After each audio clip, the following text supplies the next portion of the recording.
നിങ്ങളുടെ പ്രാർത്ഥന യൂണിവേഴ്സ് കേൾക്കുന്നുണ്ടോ എന്ന് നമുക്ക് റീഡിങ്ങിൽ നോക്കാം. ഇവിടെ നിങ്ങൾ ശരിക്കും പ്രാർത്ഥിക്കുന്നതായിട്ട് കാണുന്നുണ്ട്. പക്ഷേ നിങ്ങൾ പ്രാർത്ഥിക്കുമ്പോഴും നിങ്ങളുടെ മനസ്സിൽ എന്തൊക്കെയോ ഡൗട്ട്സ് ഉള്ളതായിട്ട്, എന്തൊക്കെയോ ഒരു നെഗറ്റീവ് തോട്ട്സ് ഉള്ളതായിട്ട് കാണുന്നുണ്ട്. അതായത് നിങ്ങളുടെ പ്രാർത്ഥന ഈശ്വരൻ കേൾക്കുമോ, നിങ്ങൾ എന്താണോ പ്രാർത്ഥിക്കുന്നത്, നിങ്ങൾ എന്താണോ ആഗ്രഹിക്കുന്നത് അതിനൊരു അനുകൂലമായിട്ട് നിങ്ങൾക്ക് ഒരു ഉത്തരം ലഭിക്കുമോ എന്നൊക്കെ നിങ്ങൾക്ക് ഒരു പേടിയുണ്ട്. ആ ഒരു പേടി നിറഞ്ഞൊരു പ്രാർത്ഥനയായിട്ടാണ് ഇവിടെ കാണാൻ സാധിക്കുന്നത്.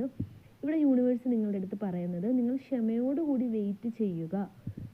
ഇപ്പോൾ നിങ്ങൾക്ക് അതായത് നിങ്ങളിപ്പോൾ പ്രാർത്ഥിക്കുമ്പോൾ നിങ്ങൾക്ക് ചിലപ്പോൾ ഒരു പോസിറ്റീവ് കാര്യങ്ങളൊന്നും ആയിരിക്കത്തില്ല നടന്നുകൊണ്ടിരിക്കുന്നത്.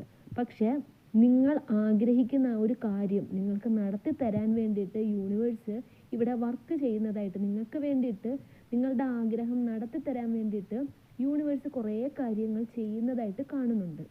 അപ്പോൾ ഇവിടെ പറയാനുള്ളത്, നിങ്ങളുടെ പ്രാർത്ഥന യൂണിവേഴ്സ് കേൾക്കുന്നുണ്ട്.